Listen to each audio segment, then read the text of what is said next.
অনেকে প্রশ্ন করেন, দাদা জ্যোতিষ শাস্ত্রে এই যে আপনারা বলেন রাহু কেতু শনি, এই দেখে ভাগ্য আপনারা বলে দিচ্ছেন, সব বলে দিতে পারেন? 100 ভাগ বলে দিতে পারি। যদি বলে দিই বিবাহিত জীবনে সুখ হবে না, চ্যালেঞ্জ। এতটা অ্যাকুরেট বলা যায়। কারণ কি জানেন তো, আমরা ট্র্যাডিশনাল অ্যাস্ট্রোলজি করি, বৈদিক অ্যাস্ট্রোলজি করি, এবং আমি চ্যালেঞ্জ নিয়ে বলছি যা যা প্রেডিকশন করব প্রত্যেকটা প্রেডিকশন ঘটবে।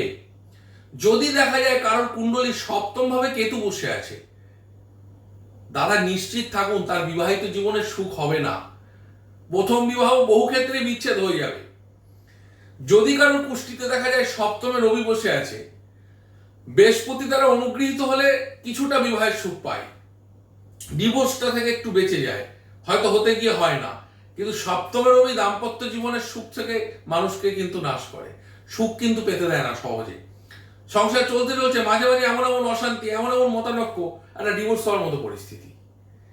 সপ্তমে রাহু, লগ্নে কেতু, এমন একটা যোগ একাধিক সম্পর্কে মানুষকে জড়িয়ে দেবে, একাধিক সম্পর্কে জড়িয়ে দেবে। আর যদি রাহুর দশা চলে, বিয়ে হয়ে গেছে, রাহুর দশায় চলছে, সপ্তমস্ত রাহুর দশা, এমন একটা খারাপ জায়গায় মানুষ বিয়ে করে ফেলবে না, একদম সুখ ছাড়খাড় হয়ে যাবে।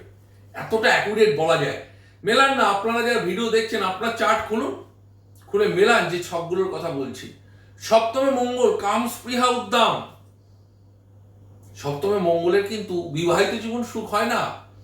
অষ্টম দ্বাদশে মঙ্গল, স্বামীর অল্প আয়ু, যদি কিছু পাপগ্রহর যুক্ত হয়, কানেকশন হয়, বৈধর্ব, বিয়ের পরে হাজবেন্ড মারা যায়, তার জন্য আরো কিছু যোগের বিষয় রয়েছে।